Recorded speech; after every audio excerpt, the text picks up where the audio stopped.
Une heure en France, Denis Faro, Frédéric Le Tournier sur France Bleu. Anthony Vittorino, dans votre chronique Made in France aujourd'hui, plein feu sur les allumettes. Jeu de mots de Frédéric à l'instant. Avec Flamme Up.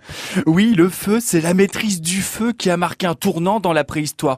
À partir de là, l'homme s'est démarqué des autres espèces animales et tout au long de l'évolution de l'humanité, une des préoccupations majeures a été la sauvegarde du feu. L'allumette fut d'abord un moyen de le transporter, mais nombreux sont ceux qui ont cherché des solutions pour l'allumer. Et à quand remonte l'invention de l'allumette telle qu'on la connaît aujourd'hui ? On estime l'invention de la première allumette inflammable par friction à 1827. Et c'est très vite une révolution dans les ménages. Imaginez, plus besoin d'entretenir le feu dans les foyers. Le feu portatif est inventé.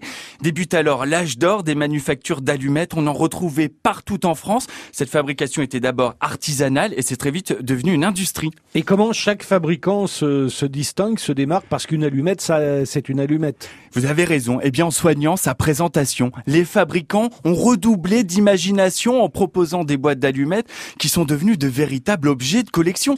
On se souvient tous de la célèbre boîte familiale Gitane, une institution. Elle a trôné durant des décennies dans nos foyers, près des gazinières ou près des cheminées. Mais aussi des boîtes emblématiques. Dans les années 50-60, on en retrouvait avec des boîtes sur lesquelles il y avait le code de la route ou encore les costumes des provinces de France.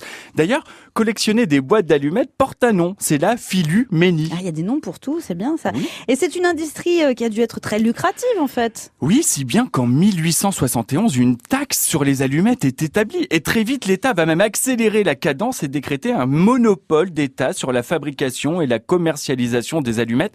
Un monopole qui a pris fin qu'en 1995. C'était hier.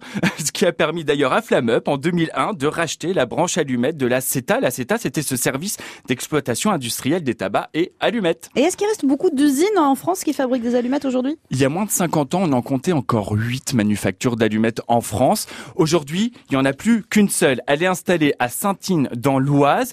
Néanmoins, on peut être fier parce que cette usine est la seule au monde à savoir ranger tête bêche les allumettes dans une boîte. Et c'est grâce à ce secret industriel que nous sommes capables de produire la grosse boîte de 240 unités, dite la boîte de cuisine.